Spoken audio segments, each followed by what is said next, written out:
I hear the silver chains.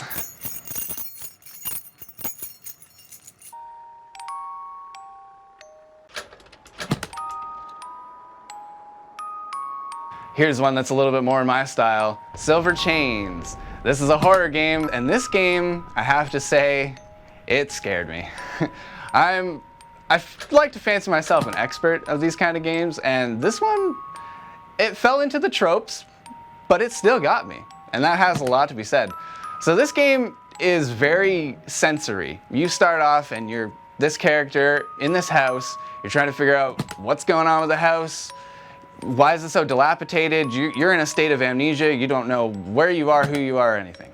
Very typical of the horror game intro, but shortly after that, that's when the scary stuff starts happening. So this game is very much an exploration game. So there's less of the action, although it's there, more of the finding clues, which is still my forte.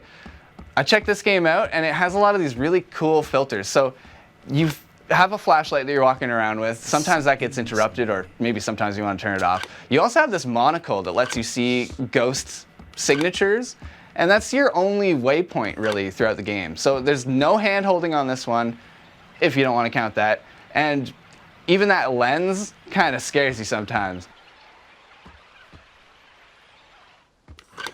The storyline is told only when you find things out. There's no real preposition. They don't just give you audio logs. Sometimes you talk to yourself, but the only logs that you find are paper and diaries and stuff like that.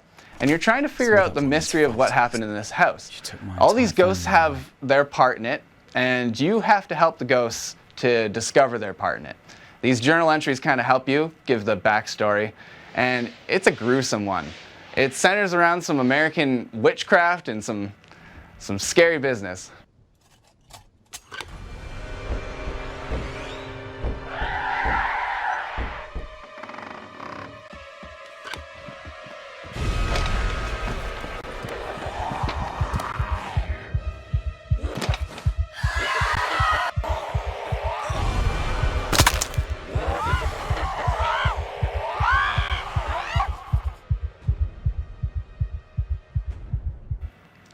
So the storyline is solid. When it comes to the gameplay, there's a couple snags. So it's an exploration game and you have to find these clues. There's not a lot of hand-holding, so you're gonna take a while. I found myself kind of cycling between a few rooms at the start to try and find that clue that I was looking for, and it was hard to find. Sometimes the press E to pick up or interact or whatever, it doesn't pop up right when it should, so you can't interact with what you're supposed to interact with. That really only came up maybe 2 or 3 times, and I discovered the problem because it was really the only way I could go. So it didn't break the game or anything like that, but it was kind of a hindrance. It did kind of take me out for 40 minutes at a time, and it just frustrated me more than anything. That being said, when you're on the trail and you're figuring out exactly what happened and you know that you're right and you find the clues and everything's coming together just right, the game is really satisfying. When you open up that next door to a whole new block of the mansion, the game is almost brand new again. There's a whole different things to explore and it really opens up.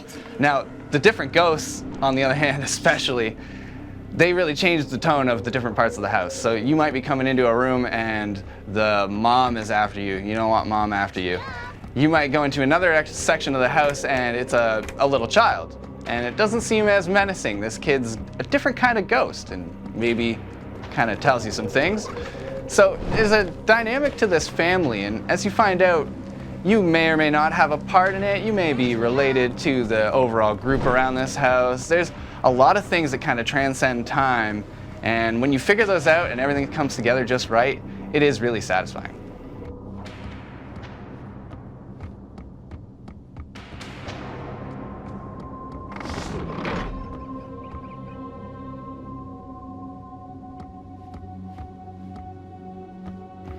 This game's audio is really where it excels.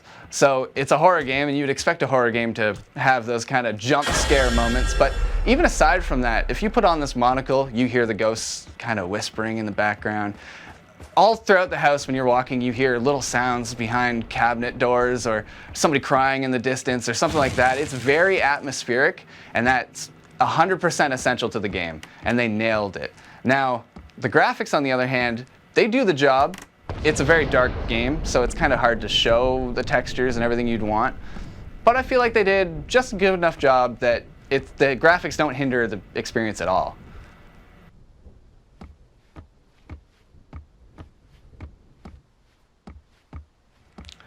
So overall, with Silver Chains, I had a pretty good time. Now, horror games are my forte, and this one hit all the right marks for me. I really have no gripes with this game, other than that slight interactive issue, but that really wasn't that much of an issue at all. I have to give this game an 8 out of 10. Solid. I had a great experience with Silver Chains. It has a very enticing story and a mastery of the classic horror elements.